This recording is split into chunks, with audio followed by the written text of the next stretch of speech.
Hi, good evening. Welcome to another episode of PR Cricket Chat and the Dilip Trophy பத்தி பேசலாம். நடுவுல நான் வந்து Dilip Trophy 3 நாள் வந்து ஒரு குவிக் ஸ்னிப்பெட்ஸ் மாதிரி ஒரு வீடியோ போட்டேன். நிறைய பேர் கேட்டாங்க எப்போ ஃபுல் வீடியோன்னு, செட் கேம்ஸ் 2 முடியட்டும்னு. அவுட்ஸ்டாண்டிங் கிரிக்கெட் பிச்சஸ்ங்க ரெண்டுமே. Something in it for spin, something in it for the pace bowlers. Outstanding cricket pitch. நீங்க அப்ளை பண்ணீங்கன்னா பேட்டிங் ஆட முடியும். முஷீர் கான் ப்ரூவ் பண்ண மாதிரி, பாபா இந்திரஜித் ப்ரூவ் பண்ண மாதிரி. ஃபர்ஸ்ட் நம்ம இந்தியா ஏ, இந்தியா பி பத்தி பேசுவோம். 94 ஃபார் 7லேருந்து முஷீர் கான் டெரிஃபிக் இன்னிங்ஸ். ஒரு 19, 20 வயசு பையன் ஒரு 180 அடிக்கிறான். அந்த டெம்பரமெண்ட் இருக்கு, அந்த பசி இருக்கு ரன் அடிக்கணும் அப்படின்னு. அந்த India under 19 world cup final தோத்தாங்க ஆஸ்திரேலியாவோட. அதை முடிச்சுட்டு வந்து ரஞ்சி டிராஃபில 2 செஞ்சுரி, இப்போ திலீப் டிராஃபில செஞ்சுரி. டெக்னிக் பத்தி நிறைய பேர் சொல்லுவாங்க, கொஞ்சம் டெக்னிக் ஃபால்ட்டி அது இதுன்னு. ரன் அடிக்கிறான், அதுதான் முக்கியம். அந்த ஆப்படைட் ஃபார் ரன்ஸ் வேணும். எனக்கு தெரிஞ்சு இந்த இந்தியன் டீம்ல யசஸ்வி ஜெய்ஸ்வால் தவிர வேற யாருக்கும் அந்த மாதிரி ஆப்படைட் கிடையாதுங்க, பெரிய ரன்ஸ் அடிக்கிறதுக்கு. முஷீர் கானுக்கு அந்த ஆப்படைட் இருக்கு. But too early to track him into the team. But அடுத்த 1 இயர்ல I definitely see Musheer Khan at least ஸ்குவாட்ல வருவான்னு எனக்கு ஒரு ஃபீலிங் இருக்கு. நல்ல லெஃப்ட் ஆர்ம் ஸ்பின்னர் வேற. ஸோ முஷீர் கான் இந்தியா பிக்கு ஒரு பெரிய பெரிய ஸ்டாரு.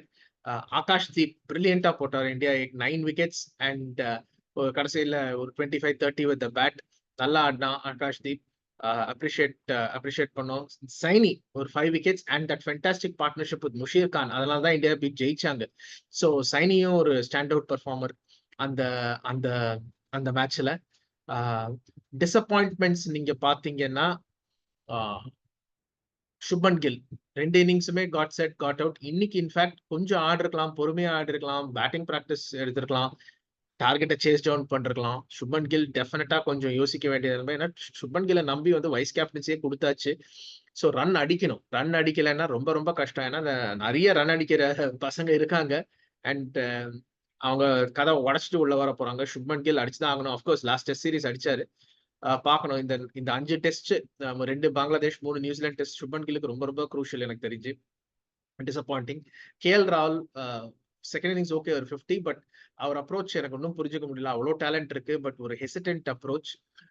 பாசிட்டிவ்ஸ் இன்னும் 2 பாத்தீங்கன்னா ஃபென்டாஸ்டிக் கீப்பிங். ரிஷப் பந்தோட அஜிலிட்டி எல்லாம் good to see him back.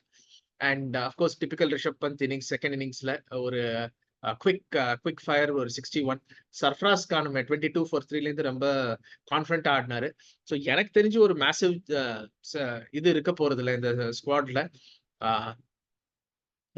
ஒரு சர்ப்ரைஸ் இருக்காது. Akash Deep second seamer slaughter டெஃபினட்டா பிடிச்சிருக்காரு. சிராஜ் அண்ட் ஆகாஷ் தீப் இருப்பாங்க. பேக்கப் யார் இருப்பாங்கன்னு தெரியல. ஏன்னா ஷமி பும்ரா ஆட போறது இல்ல. Siraj, Akash Deep, maybe Yash Dayal looked very impressive also, left arm pace bowler. So பார்ப்போம். அந்த சைடு பாத்தீங்கன்னா India C versus India D. First நம்ம இது பார்ப்போம். ஹர்ஷ்தீப் எல்லாரும் சொன்னாங்க red ball Harshdeep Border Gavaskar டிராஃபிக் வருவார்னு. பேஸ் இல்ல, கண்ட்ரோல் இருக்கல, வெரி டிசப்பாயிண்டிங். மேபி ஹர்ஷ்தீப் அந்த ஃபிட்னஸும் இல்லையா எனக்கு தெரியல ரெட் பால் ஆடுறதுக்கு. Maybe Harshdeep is T20 player, தெரியல. அங்க நீங்க பாத்தீங்கன்னா ஸ்டாண்டர்ட் பெர்ஃபார்மன்ஸ் அக்சர் பட்டேலுங்க. அக்சர் பட்டேல் அகைன் அந்த டீமை வந்து 80 ஃபார் 7லேருந்து தூக்கிட்டு போனாரு. ஒரு 86 அடிச்சாரு. போலிங் பிரில்லியண்டா போட்டாரு. And Manav Suthar was absolutely brilliant for India. 7 wicket. Anantapur is a pace bowler's pitch. So அங்க விக்கெட் எடுத்திருக்காரு. So stand out performance Baba Indrajith. First inning 74. I think Indrajith probably one of the finest players of spin in the country. எனக்கு இன்னொரு கேள்வி, இது நான் நிறைய ஃபாரம்ல கேட்டிருக்கேன், ஆனால் கரெக்டான பதில் எனக்கு வரல. நம்ம வந்து போலர்ஸ் ஸ்பெசிபிக் கண்டிஷன்ஸ் பிக் பண்ற மாதிரி பேட்ஸ்மேனை ஏன் ஸ்பெசிபிக் கண்டிஷன்ஸ் பிக் பண்ணக்கூடாது? ஏன்னா எனக்கு தெரிஞ்சு பேட்ஸ்மேன் நிறைய பேட்ஸ்மேன் வந்து ஸ்பின் ஆடக்கூடிய பேட்ஸ்மேன் இந்தியாவில் ஆடுங்க, பேஸ் அண்ட் பவுன்ஸ் ஆடக்கூடிய பேட்ஸ்மேன் வெளியூர்ல ஆடுங்க. அது ஏன் நம்ம வந்து specific conditions based batsman pick பண்றதுலன்னு எனக்கு தெரியாது. பட் எனிவே அது ஒரு தனி டிபேட் ஒரு நாள் பண்ணி ஆகணும். பட் ஸ்டாண்ட் அவுட் பெர்ஃபார்மர்ஸ் இந்த குரூப்ல இருந்தா of course Manav Suthar, Akash, Axar Patel, Indrajith. But overall பாத்தீங்கன்னா டிசப்பாயின்மெண்ட்ஸ்னா ஐ திங்க் சுப்மன் கில் கொஞ்சம் டிசப்பாயிண்டிங். ஜெய்ஸ்வால், பட் ஜெய்ஸ்வால் வந்து ரன் அடிச்சிரும். எப்படி ஜெய்ஸ்வால் ரன் அடிச்சிரும். Only player who will score big runs. Jaiswal அடிச்சிரும். ஜெய்ஸ்வால் அண்ட் கில் யோசிச்சிருப்பாங்க கொஞ்சம் ஜாஸ்தி ஆடிருக்கலாமோன்னு. But again pitches, terrific pitches அந்த 2 கேம்ஸுக்கும். Good cricket to watch. Hopefully நீங்க எல்லாம் பார்த்து என்ஜாய் பண்ணீங்க. நிறைய கிரிக்கெட் நம்ம காத்துட்டு இருக்கு. Indian team squad selection announce பண்ண போறாங்க. அண்ட் இன்னும் 10 நாள்ல இந்தியா பங்களாதேஷ் மேட்ச் வரப்போகுது.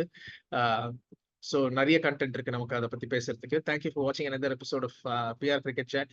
உங்களுக்கு பிடிச்சிருந்தா அந்த வீடியோ லைக் பண்ணுங்க, ஷேர் பண்ணுங்க, சப்ஸ்கிரைப் பண்ணுங்க, பெல் ஐக்கானை பிரஸ் பண்ணுங்க, நோட்டிபிகேஷன்ஸ் ஃப்ரெண்ட்ஸ் அண்ட் ஃபேமிலிக்கு சொல்லுங்க, சப்போர்ட் பண்ணுங்க. பெரிய பெரிய டெஸ்ட் சீசன் வருது, 10 மேட்சுங்க, September 19th to January 5th. பார்த்து என்ஜாய் பண்ணுவோம். Thank you very much.